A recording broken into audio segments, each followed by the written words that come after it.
day, Brutal Planet listeners. This is Eric Peterson, quarantining from Salt Lake City, and today's guest keeps coming back to Brutal Planet. He's like an STD you got in college. It goes away with some medication, but then flares back up when you least expect it. But as always, I'm honored to have the Duke of Spook, Mr. Motherfucker, Wednesday 13 here. How are you doing, Wednesday? I'm doing good. It's getting close to my time of the year, so I'm just waiting patiently for Halloween. Yes. And, I mean, do you celebrate the whole month? I mean, you celebrate all year, basically.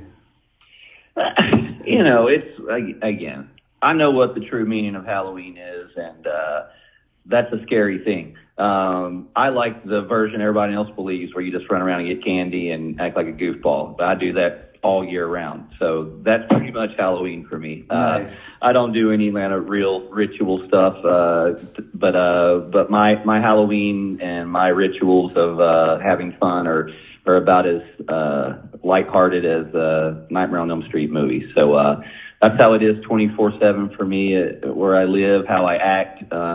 So Halloween is just kind of like my time I get to shine. I'm like Santa Claus during October. Nice. During the mother months, I'm still cool, but like October, I shine. So when you were growing up, what was your favorite costume? My mother had to stop. Like, I was so obsessed with Rambo and Commando as a kid. My parents, because I'm so fucking old. I'm like, back in my day, you couldn't get camouflage clothing, so I had to like special order like a children's size army uniform. And once I got into that uniform, you couldn't get me out of it. I literally painted myself camouflage, my face. So for a couple of years, I was like John Matrix from Commando, I thought.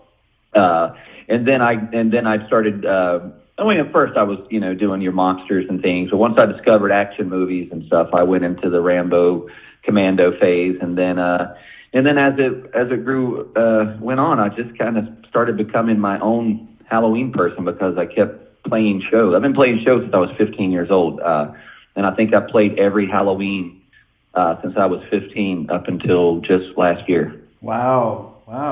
So I've been my own Halloween character. I really haven't had time to dress up other than I was a kid, but I really remember dressing up as not very monstrous or Halloweenish, but I guess you now know where the Rambo song comes from. Yeah, exactly. Well, the last time I saw you, we was in January in Minneapolis when you guys were with 69 Eyes tour.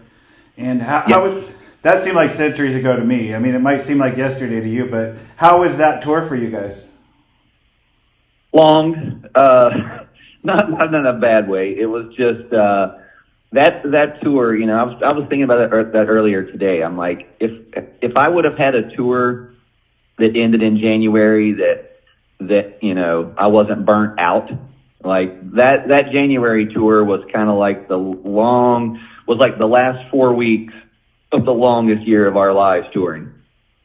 Like all those support shows with Static X and everything last year was just was a lot of work. And then we had the January tour, and then we're like, all right, this is our last support tour. Then we're going to come out swinging with the headline run. And then COVID outswung us and knocked us in the corner. Yeah.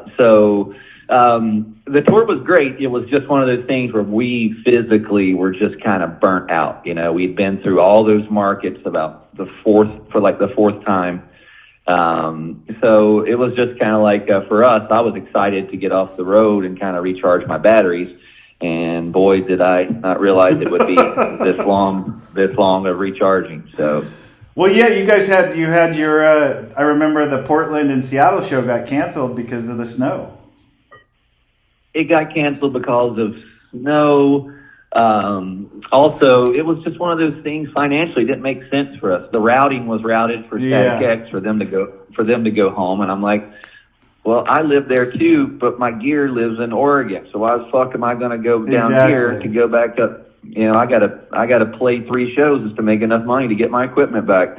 Yeah. I'm like, I'm going home. Is what that's what we did. So yeah, we just didn't know that this was going to take the effect that it did, and so I had had to rethink all my plans this year, and luckily, I figured some things out, and it's working out well for me. So the important question, though, is did Yerky leave you with any words of wisdom from that tour?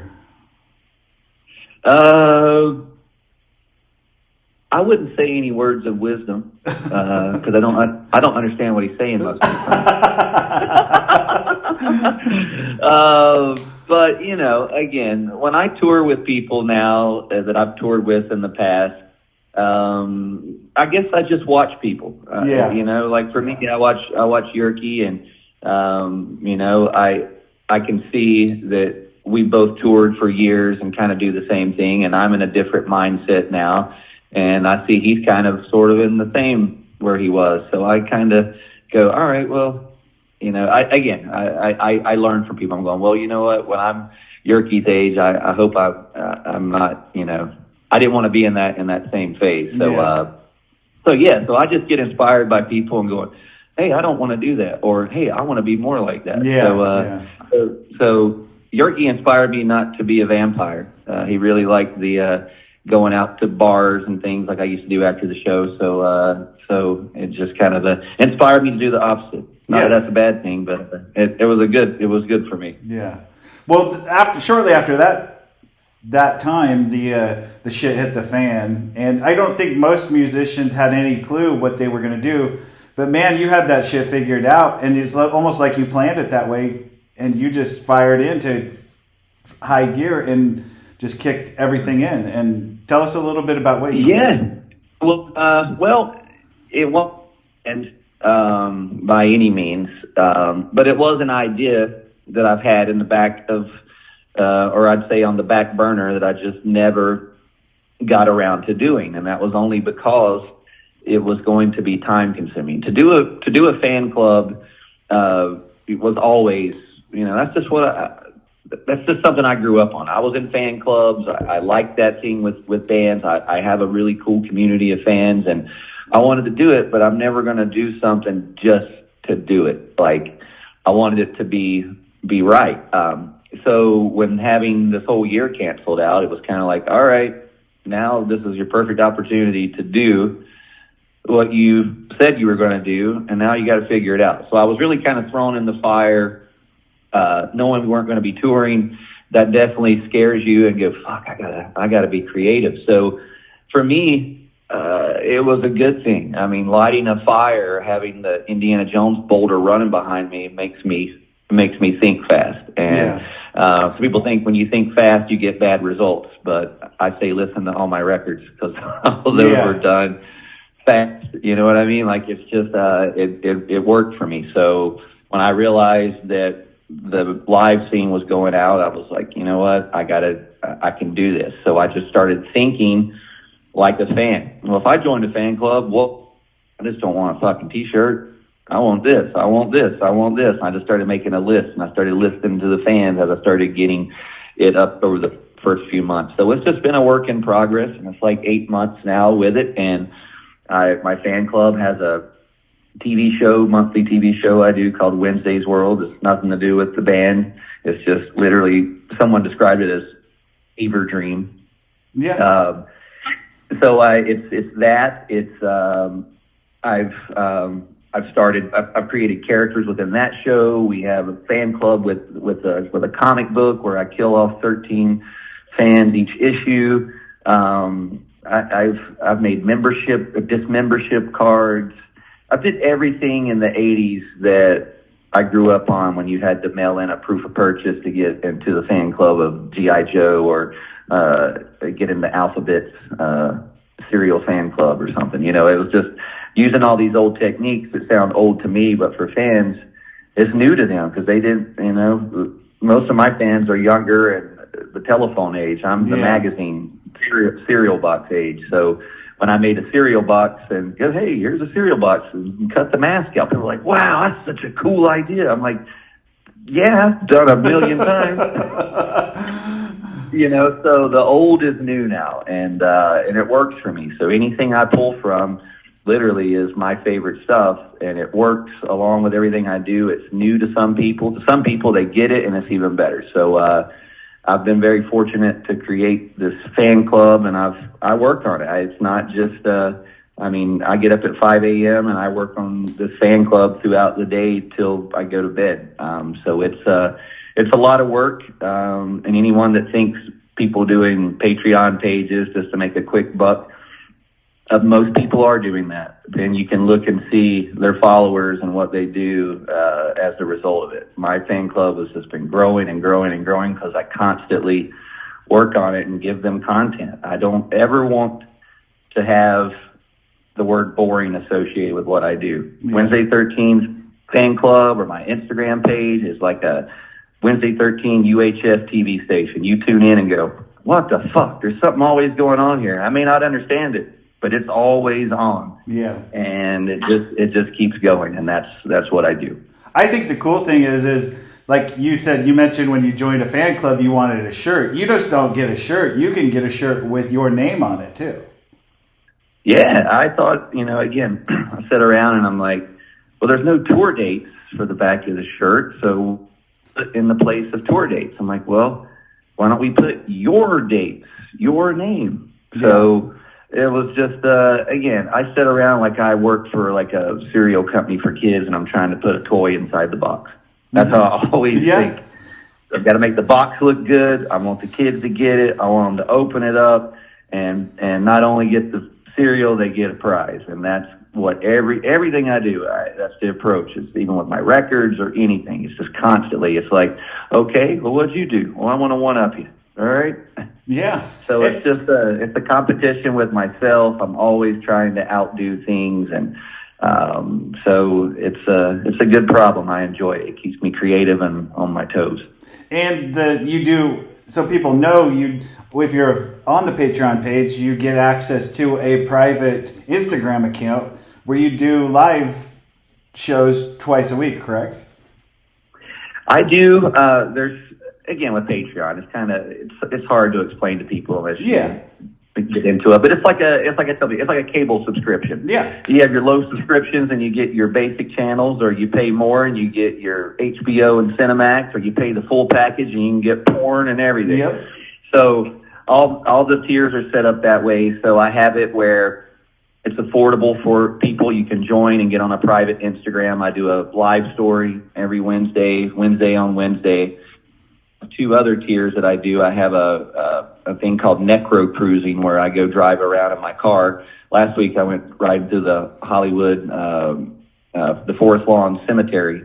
So I actually really was necro cruising. Nice. Before I just been driving around. I was actually driving through a graveyard, and and I just tell stories, and so that's my thing I do. And I also have a little a 1-hour show I do on one day of the week called Toys and Terra, and I just talk about my favorite movies. I show my toys. I actually play with my toys. It's just it's kind of just different levels. If you like me enough to get to that level and watch me play with G.I. Joes, come on over. So now that it's October and we're in the witching season, you've got some surprises for us coming up. Or they're not surprises, but tell us about some of the stuff that's coming up with your live stream and your production and that kind of stuff.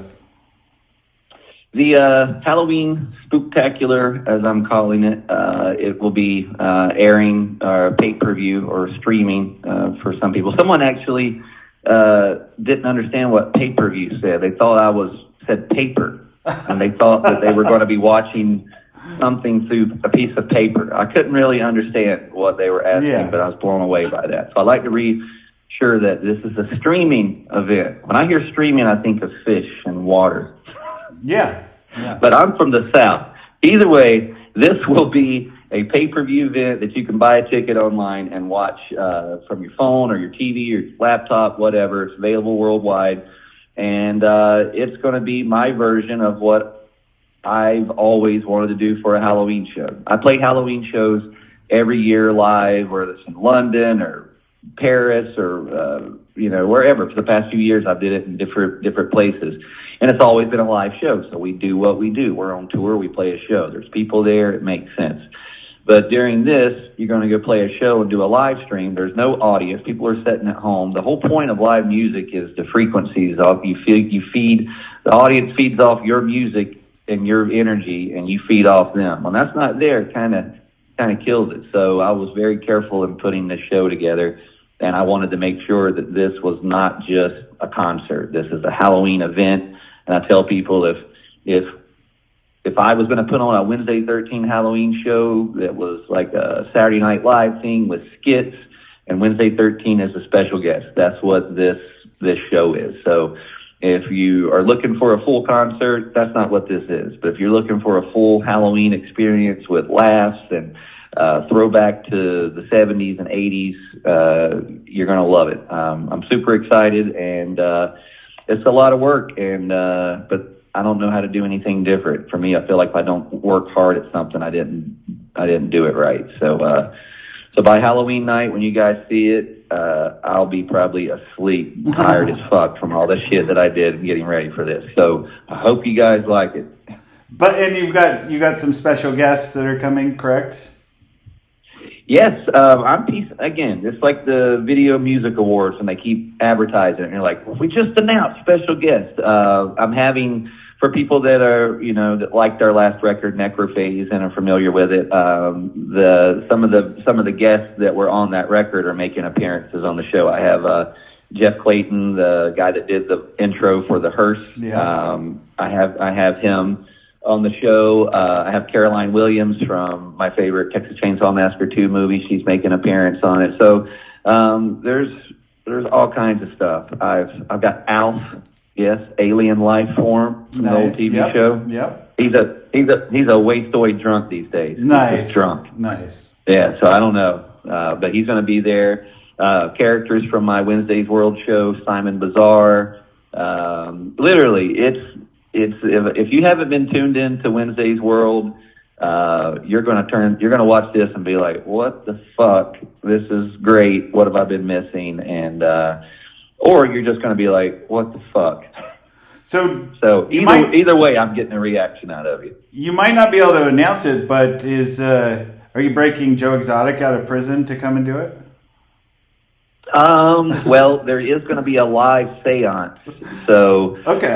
If his spirit is brought in from the correctional facility, it's possible. Nice. I don't know. Simon Bazar can do things that I've never seen people do before. So it's a good possibility. And then you guys are premiering your new song too. That is correct. Our newest old song. Yes.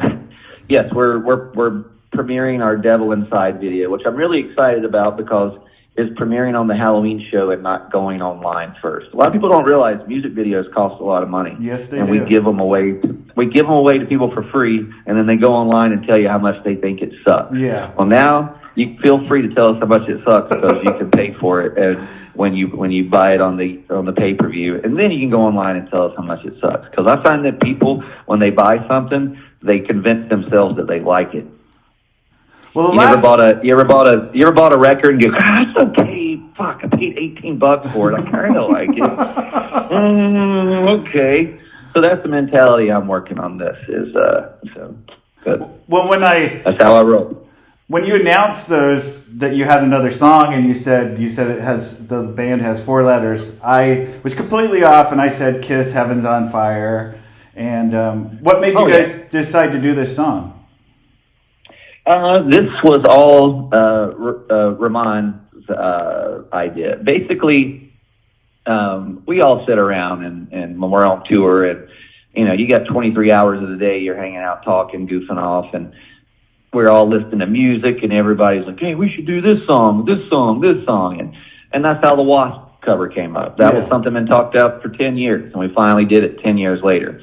But we're always interested in doing our original songs more than covers, and we've never had the opportunity to do it. When Necrophase came around, we had the songs, and I was like, all right, we're going to record 4 or 5 covers. I want to get it out of the way this time. And like always, I don't want people to ever figure it out. Like, you couldn't guess the 4-letter band. No one would have guessed it was going to be INXS. You would have thought Rat. You would have thought Kiss. You would have thought Wasp. You would have thought anybody but INXS. Yeah.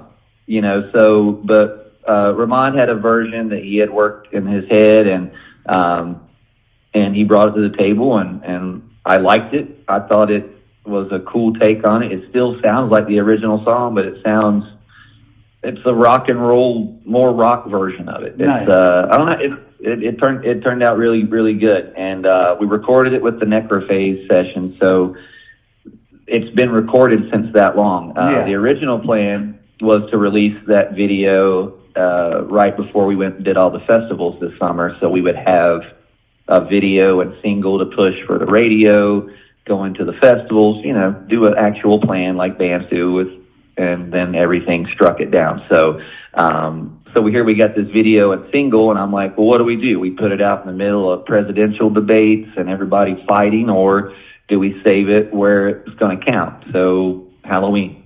Nice. And that's where we're going to debut it. So for us, we've heard this song for a while, but we did a video for it.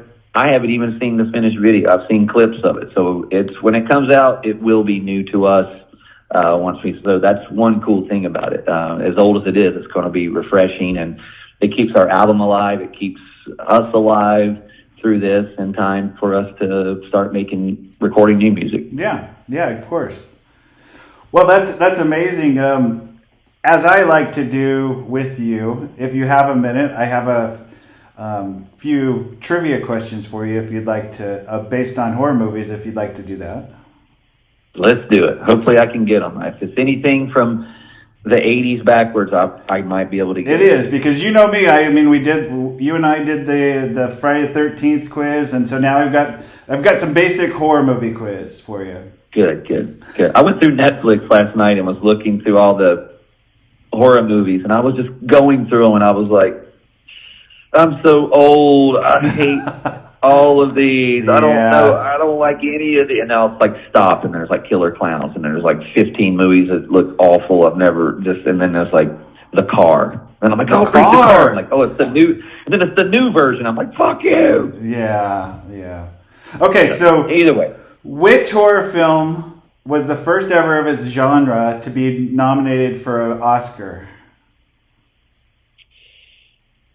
Was it The Exorcist? You're right.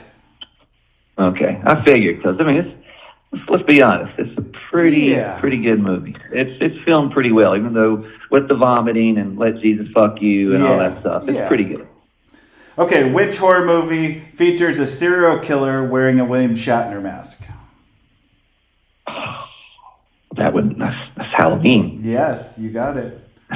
That's so easy. I know. Yeah, and I was just watching the special on that, behind the thing on it, and just seeing how they made that, and just how the original mask was William Shatner, but it didn't even look like him then. They took the eyes out, removed the eyebrows, and painted it white. Yeah. They made it emotionless. Yes.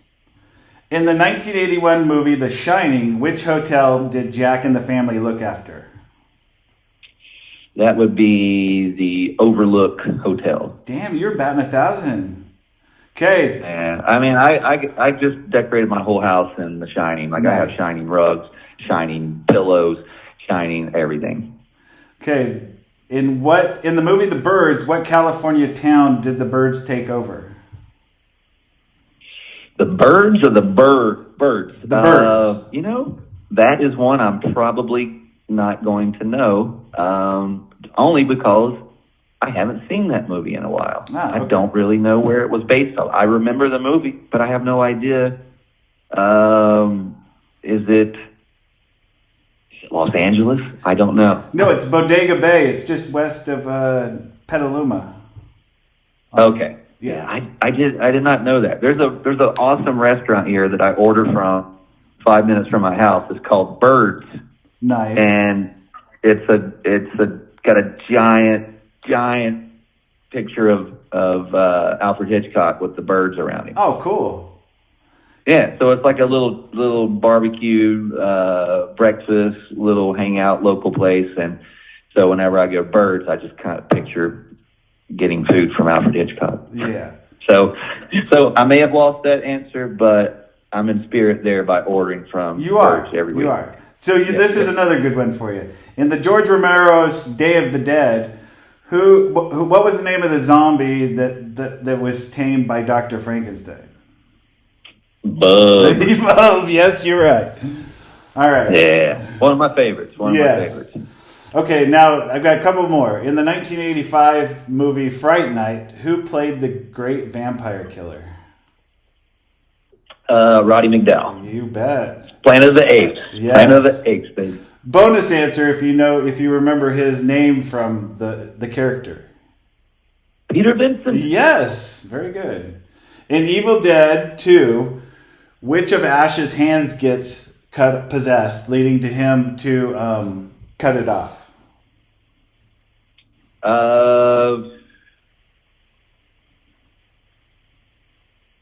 I'm picturing it right now. He cuts off his right hand. He does. And then because that's his gun hand, so it would be better. That's his fighting hand. Yeah. Last question. In The Lost Boys, what does Grandpa keep on the second shelf in his refrigerator? Oh yeah. Fuck. Is it like a mason jar with something? No. It's a drink and some cookies. But it's a specific kind. I know that scene, and I cannot think of it. You got me on that one. I don't know. Root beer and Oreos. There you go. All right. I did like Grandpa. That's a cool movie. I'm not like the biggest Lost Boys fan, but it's got its moments. So my last question for you that I've asked everybody that I've interviewed this year, and I never thought I would have to ask you because I thought we'd be touring again, but give me a song by Wednesday 13 by content or title best describes the state of the world as we know it today. Life Will Kill Us All. Yes, that's a good one. And a lot of people think that song is negative, but it's really a get off your ass, stop crying. Ric Flair, when you're a man, you don't cry about it. You get up. But that's what that song says. You can't live forever, but you can try until you fall. It's like you gotta. So when for me, that's what I feel like is going on during this whole thing. Is a lot of people are just depressed. They don't know what to do. They were already confused. Now you've messed with that. So there's a lot of people that need to, can get their brains together, and that's what I kind of wrote that song about because that was me when I was getting my head together. So. It kind of fits. It's a morbid title, but it's morbid times. It is. Well, Wednesday, I appreciate your time, and everybody go check out the Spooktacular special that you have coming up, the Wednesday special coming out. Join the Patreon page, and you will love it. And check out your merch, because I got the mask, the Wednesday 13 masks, and everybody says to me, "Oh, I love that mask. It's perfect for Halloween." And I just say, "Well, yeah, what are you going to say when I'm wearing it in December?" Yeah, man, the fan club is $3 to join. It gives you access to fan club merchandise. I keep it affordable. There's some high price tiers, but there's always stuff affordable for everybody. And I tell people that this is the new Wednesday 13 stage at the moment due to the madness. So if you want to have fun, come on over. If you don't want to have fun, just stay where you're at. And you got some fall. I noticed you had a fall lineup of merchandise coming out too. So that's so much merchandise. It's we have fan club only merchandise. We have a whole new line of worldwide merchandise that just came out. Again, this year I think I've did more merchandise and stuff this year than I have when I've been on tour. It's crazy times. It is. And that requires a crazy person, and you're that guy. I am the wrangler. I'm the mad scientist in the lab somehow keeping it together. Yes. So thank you for your time, and everybody check out all the stuff Wednesday, and we will have it on the link for you to check out. And I appreciate your time Wednesday, and we will chat soon. All right, man. Thank you so much. Yes. Happy Halloween. Yes.